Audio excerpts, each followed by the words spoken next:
వారికి మనవి చేస్తున్నట్లుగా ఉంది. నీవు కానీ ఆ పిలుపు విని లేదా నీవు పిలిచినప్పుడు పశ్చాత్తాపడినట్లయితే 12:13 we are seeing, 12-13 వచనాలు. Yet even now return to me with all your heart, with fasting and with weeping and with mourning, rend your hearts and not your clothing. ఇప్పుడైనను మీరు ఉపవాసం ఉండి కన్నీరు విడిచుచు దుఃఖించుచు మనోపూర్వకంగా తిరిగి నా యొద్దకు రండి అంటూ మీ వస్త్రములను కాక మీ హృదయములను చింపుకొని ఆయన తట్టు తిరుగుడి. ఇది యెహోవా వాక్కు. Yeah, that is what the Lord is pleading. ఇది దేవుడు వారికి బ్రతిమాలుతా ఉన్నాడు. With a strong sense of urgency, Joel calls on Israel to repent. కాబట్టి ఇక్కడ యోవేలు ఇశ్రాయేల్ ప్రజల్ని తాను ఎంత బలవంతంగా వారిని మీరు పశ్చాత్తాపపడండి అని వారు చెప్తున్నారు. So Joel calls for the entire community to gather, even the suckling infants, children and aged alike, to fast and weep and plead for God's mercy. కాబట్టి యోవేలు సకల సమాజం అంతటిని కూడా పసిపిల్లలు, చంటి పిల్లలు, పాలు త్రాగే పిల్లలు వీళ్ళందరినీ కూడా ఆయన పిలుపునిస్తూ ఉపవాసం ఉండండి, దేవుని దగ్గర రండి, పశ్చాత్తాపడని పిలిపించారు. This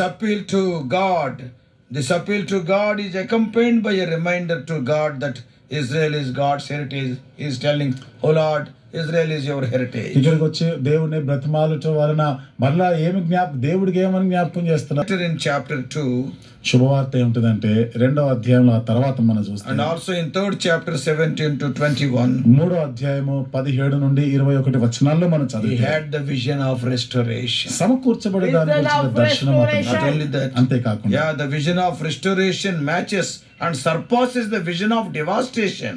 సమకూర్చబడేటువంటి ఈ దర్శనము అవి నాశనం కాబోయేటువంటి దాని గురించి అది మించినటువంటిగా చూస్తున్నాం. Yeah, vision of devastation, okay, there is a great loss. చూడండి, ఈ నాశనం గురించినటువంటి ఘోరమైనటువంటి నష్టము. But in the vision of restoration, God is showing him more than what is lost. అయితే సమకూర్చబడే దర్శనంలో అయితే ఎంతగా వారు నష్టపోయారో దానికి అధికమించి సమకూర్చబడతారనే దర్శనం. So that's why in chapter 2 Joel is writing in verse 25. అందుకనే యోవేలు 2వ అధ్యాయం 25వ వచనంలో రాస్తున్నాడు, I will repay you for the years that the swarming locust has eaten, the hopper, the destroyer and the cutter, my great army which I sent against you.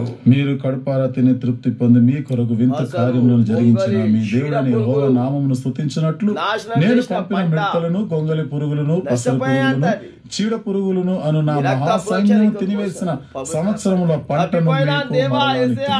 So the restoration is more than devastation. కాబట్టి ఇక్కడ సమకూర్పు మాటకు వస్తే వారు ఏది నష్టపోయారో, ఎంత నాశనం జరిగిందో దానికి రెట్టింపుగా ఉంది.